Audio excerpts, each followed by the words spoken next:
আমাকে ঠকানোর অপরাধে একদিন তুমি নিজেও ঠকে যাবে।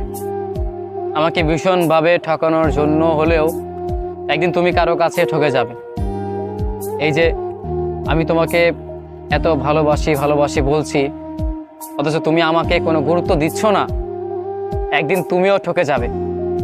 কোনো মানুষ তোমাকে ভীষণভাবে ঠকাবে, তখন তুমি তাকে প্রচণ্ড বলবে যে আমি তোমাকে ভালোবাসি, আমাকে ছেড়ে যেও না। এই কথাগুলো বলার পরও সেই মানুষটা তোমাকে ছেড়ে যাবে। তুমি হিসেবটা মিলিয়ে নিও, একদিন তোমার সাথে ঠিক সেমটাই ঘটবে যেটা আজকে আমার সাথে হচ্ছে। সময় কখনো এক থাকে না।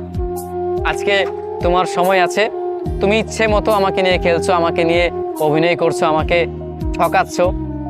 একটা সময়ের পর দেখতে পারবে কোন এক মানুষ তোমাকে নিয়ে খেলবে, তোমাকে নিয়ে অভিনয় করবে, তোমাকে ভালোবাসবে না, ভালোবাসার বিনিময়ে তোমাকে অবহেলা করবে। যতটুকু কষ্ট তুমি আমাকে এখন দিচ্ছ, একটা সময়ের পর ঠিক ততটুকুই কষ্ট তুমি ফেরত পাবে। কারণ তুমি কাউকে কষ্ট দিবে আর বিপরীতে তুমি নিজেকে ভালো রাখবে, এমনটা কখনো হয়নি আর হবেও না।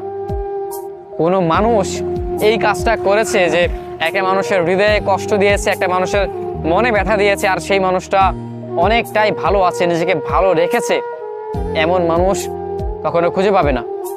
হয়তো তুমি তখন বলবে না, কিন্তু ভিতরে ভিতরে তুমি প্রচন্ড কান্না করবে, তোমার হৃদয়ে ব্যথা জমে যাবে। তুমি সেই কথাগুলো, সেই ব্যথাগুলো কাউকে বলে বোঝাতে পারবে না। একদিন তুমি আসলেই অনেক কষ্ট পাবে।